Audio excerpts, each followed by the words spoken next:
సునీల్ తనకు తాను ఓ సరికొత్త నిర్వచనం ఇచ్చుకున్నాడు. కోట శ్రీనివాసరావు, శ్రీదేవి కలిపితే తానవుతానని ఓ స్టేట్మెంట్ ఇచ్చాడు. కోట శ్రీనివాసరావు అంటే సునీల్ కి చాలా ఇష్టమట.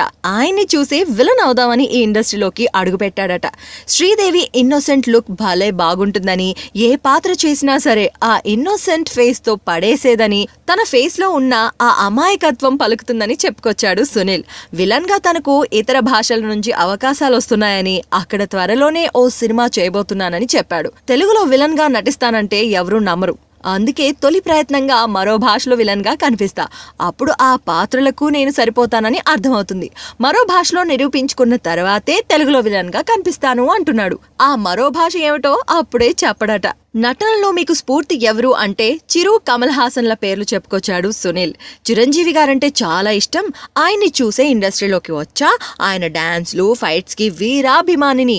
అయితే శుభ సంకల్పం చూసి షాక్ అయ్యా. ఆ సినిమాలో కమల్ హాసన్ మైమ్ చేస్తుంటే థియేటర్లో అందరూ స్టాండింగ్ ఓవేషన్ ఇచ్చారు.